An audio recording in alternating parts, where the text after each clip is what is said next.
கதிர் வந்து ஃபோட்டோவை பார்த்தோன்னா ராஜுக்கு ஒன்றுமே புரியல. ராஜு ரொம்ப பயப்படுறாங்க. என்ன சொல்ல போகிறானோ கதிர் தெரியலையே அப்படின்னு சொல்லிட்டு, உடனே வந்து ஃபோட்டோவை பார்த்துட்டு, "ஃபோட்டோ நல்லா தான் இருக்குது" அப்படின்றாங்க. "என்ன சொல்கிறீங்க?" அப்படின்னோடனே, நீ சொல்கிறது புரியல" அப்படின்னோடனே, "இல்லை இந்த ஃபோட்டோ நல்லா தான் இருக்குது" அப்படின்னு சொன்னேன். "இல்லை எதுவும் என் மேலே கோபம் இல்லைல்ல" அப்படின்னோடனே, "எதுக்கு கோபம்? என் அம்மா மாதிரி தான் ரஜினியும். என் அம்மா எப்படி அந்த குடும்பத்தை வந்து பிரிஞ்சு கஷ்டப்படுறாங்களோ, அதே மாதிரி தான் உன் குடும்பத்தை பிரிஞ்சு நீ கஷ்டப்படுற. எனக்கு எல்லாம் புரியுது. ஆனால் என்ன பண்ணுறது, எல்லாம் வந்து நேரம்" அப்படின்ற அதை கேட்டு ராஜுக்கு ஒன்றுமே புரியல. நிஜமாவே என் மேலே கோவம் இல்லையா கதிர், நான் அந்த மாதிரி ஃபோட்டோ வச்சுக்கிறத அவங்க அவ்வளோ பண்ணாங்கல்ல அப்படின்னோடனே, இதில் என்ன இருக்குது, அவங்க குடும்பம் பிரச்சனைனா பண்ண தான் செய்வாங்க.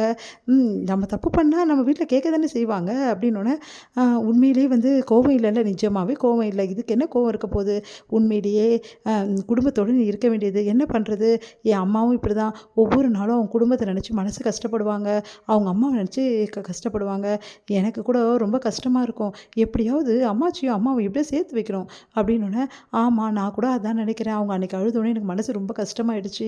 சரி உனக்கு உங்கள் அம்மா கிட்ட பேசணும்னு ஆசை இல்லையா? ஆசை இருக்க தான் செய்யுது, ஆனால் என் அம்மா வந்து எப்படி நான் பேசுகிறது, அதான் எனக்கும் தெரில. இங்கே பாரு, என் அம்மா மாதிரி நீயும் இருக்காத, உன் அம்மா கூட பேச முயற்சி பண்ண, புரியுதா? ஐயோ என் அப்பாவும் சித்தப்பாவும் சும்மாவே இருக்க மாட்டாங்க, அவங்க கிடக்குறாங்க, அவங்களுக்காக பயந்துனே இருந்தியா, காலம் ஃபுல்லாக பயந்து தான் இருக்கணும் அப்படின்னோடனே, உடனே யோசிக்கிறாங்க ராஜி. சரி டைம் ஆயிடுச்சு படுக்கலாம் அப்படி சொல்லிட்டு படுக்கிறாங்க. உடனே வந்து தூங்கிறாரு நம்ம கதிர். கதிரை பார்த்துட்டு அப்படியே வந்து சந்தோஷம் தாங்க முடியல, அப்படியே பார்த்து ரசிக்க ஆரம்பிக்கிறாங்க நம்ம ராஜி. அப்படியே வந்து பார்த்துக்கிட்டே இருக்காங்க.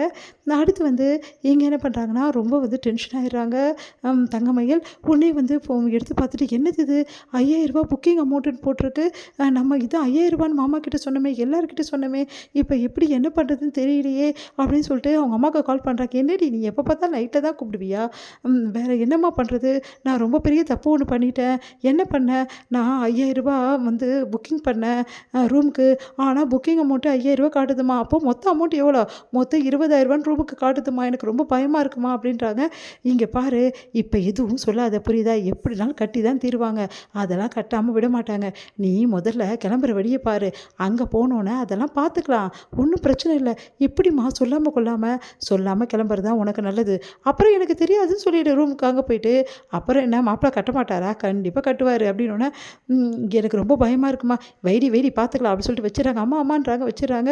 ஐயோ நான் என்ன பண்ண போகிறேன்னு தெரியலையே, வீட்டில் எல்லோரும் என்ன நினைப்பாங்க, முதல்ல மாமா என்ன நினைப்பார், இவர்கிட்ட சொல்லிடலாமா, அம்மா சொல்லக்கூடாதுன்னு சொல்லிச்சே, நான் சொன்னேன்னா பிரச்சனை ஆகிடுமே, சரி அம்மா சொன்ன மாதிரியே நம்ம ஊருக்கு போய் பார்த்துக்கலாம், இப்போ சொல்ல வேணாம், எப்படியும் மாமா கட்டிடுவார் அப்படின்னு சொல்லிட்டு போகிறாங்க. என்ன மயிலே தூங்கலையானோன்னா, அது வரேன்னு சொல்லிட்டு போகிறாங்க. இது முடியும்.